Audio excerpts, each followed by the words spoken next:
Welcome to the Westchester Elementary Data Overview for the faculty members at Westchester. Today we will examine the performance of third grade students on the Math CRCT. It will give us a snapshot of the math performance of our students. Why are we here?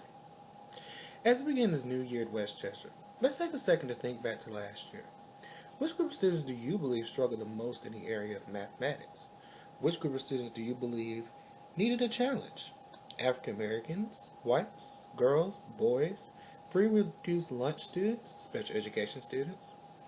Today we will begin an exciting journey as we examine third grade CRCT data from last year to give us a great beginning point to ensure that all of our students are meeting our standards and that the students that need the most help are getting it. Our data will help us to answer the questions of where were we, where are we now, and where do we want to go? Let's first look at how our third grade population has changed over the years.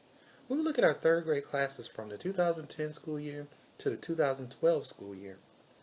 As you can see from this graph, our population has gone through some changes. First, our white population has increased over the span of these targeted years. On the other hand, our black population has declined. We have also increased a little in the number of our Latino and mixed race students.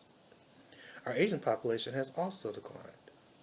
How do you think our changing population has affected the proficiency levels shown on the CRCT? Please discuss with table groups. This circle graph shows the makeup of last year's third grade class. As you can see, the majority of our students are white, with black students making up the second largest group. Other groups represented in the 2012-2013 class are Latino, Asian, and mixed race. How do you believe this has affected the proficiency shown by our students on the CRCT? Please discuss with your table group. Let's break down the demographics of last year's third grade class a bit more and examine the gender breakdown of this group of students. As you can see from this circle graph, when divided by gender, the class of 2012-2013 were equal in terms of the number of females and males. What do you believe the data on performance by gender will show? Share within your table groups now, please. Now, let's explore how special group populations have changed over the years from 2010 to 2013. This graph is displaying special groups represented consistently within our third grade classes over the years. As you can see from this graph, our special group population has undergone some changes. For instance, the economically disadvantaged population increased between 2010 and 2012. Our special need population increased slightly in 2011 and decreased in the 2012 school year. What do you think the data will show about special group population students? Discuss this within your table groups. You may be wondering how our school's special group population compares to our district's special group population.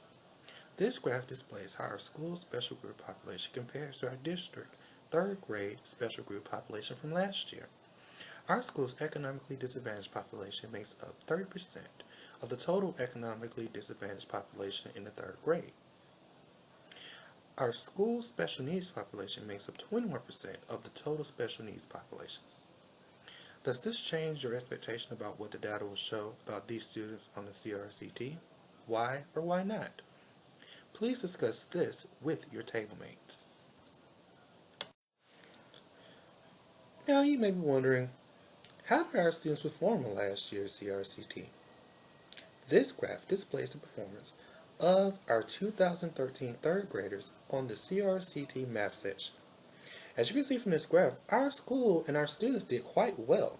76% of our students scored within the exceeds category.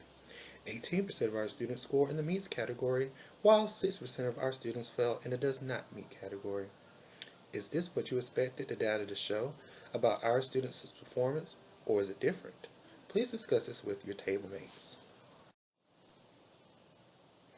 Now let's compare the performance of our students with the district and the state. This graph displays performance of our students on the 2013 third grade CRCT math session in comparison to the district and the state. In the exceeds category, our school has a higher percentage of students compared to the district's percentage number, and we have outperformed the state by 32%. In the meets category, we had fewer students than the district, 7% exactly, and the state's percentage is 17% higher than our school. In the does not meet category, the percentage of students is slightly less than the district's percentage and is 16% lower than the state's percentage of students in this category. From this data, we can tell that over the majority of our students are exceeding state expectations. Why do you think this is? Specifically, what have we done to cultivate this within our students? What about the 6% in the does not meet category, or the 6% in the exceeds category? Who do you believe will make up these two groups? Why? Please share with your table members. What does this data show us? Well, this graph illustrates the performance of our students from 2010 to 2013 on the third grade CRCT. Over the years, we have increased the percentage of our students scoring the exceeds category of proficiency from 36% to 76%. We have also decreased the percentage of students in the does not meet category.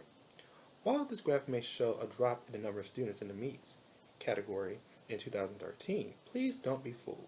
Look closer. Remember, in 2013, we had over a majority of our students in the exceeds category. This graph displays without question that our school is moving in the right direction in terms of supporting our students in their math development. Does this data support your thinking about the math performance of our students? Why or why not? Please share with your table mates. Let's break this data down further and examine the performance on the 2013 Math CRCT by gender. From this graph, we can see that in the exceeds category, we have a slightly larger percentage of females than males. However, the percentage of females and males are very close. In the meets category, we had slightly more males than females. In the does not meet category, we had a small percentage of more females. Does this match your expectations? Why do you believe we have such a close percentage number of males and females in the exceeds category? Please share with your table mates. Let's go deeper into our data and compare the two largest ethnic groups at our school. In previous years, we have seen a gap between the performance of our African American and white students. This graph illustrates how our African American and white students performed on last year's third grade Math CRCT. As you can see, in the exceeds category, the percentage of white students is larger than the percentage of African American students. In the exceeds category, the percentage is closer, with 18% of white students falling into this category, while 22% of African American students fell into this category. In the does not meet category, 17% of African American students make up this category, and only 4% of white students fall into this category. From the data, it is clear that a majority of our African American students are meeting and exceeding the state's expectation. Why do you think this is? Does this data match your expectation of these two groups? Please share with your table members. Let's explore these two groups even further by examining the performance of these two groups from 2010 to 2013. As you can see from the graph, we decreased the percentage of African American students in the does not meet category in 2012, and the number increased in 2013. However, we increased the percentage of African American students in the exceeds category from 55% in 2011 to 61% in 2013. We have consistently kept over a majority of the percentage of African American students in the meets and exceeds category rather than the does not meet category. We have also slightly narrowed the distance in percentage of African American and white students in the exceeds category. Why do you believe we are seeing this in the data? Are we heading in the right direction? Why or why not? Please discuss this with your table members. So after reviewing all of this data, what did we learn? Well, we learned that we have many strengths here at Westchester. One strength is that upon the 2013 third grade Math CRCT, 76% of our students fell into the exceeds level of proficiency. Over a majority of our female and male students performed in the exceeds category. The percentage was also very close in both groups. We have steadily increased the percentage of students in the exceeds category from 2010 to 2013, We have steadily increased the percentage of African American students in the exceeds category from 2010 to 2013. We have also got a percentage of African American students in the does not meet category significantly lower in comparison to the meets and exceeds category. For example, in 2013, our school had 83% of its African American students in the meets and exceeds category compared to 17% in does not meet category. As with all things, there are areas for improvement. We should continue to decrease the percentage of African American students in the does not meet category of proficiency. We should ensure that the percentage of our students scoring in the does not meet category does not exceed 10%. Now that we have seen the school story through our data, I want us to meet in our table groups and then focus on these overall questions. Do you agree with these findings? Did this data match your expectations? Why or why not? What struck you about the data presented? Do you feel that the results from the CRCT scores are accurately reflected in your classroom? Why or why not? Where were we?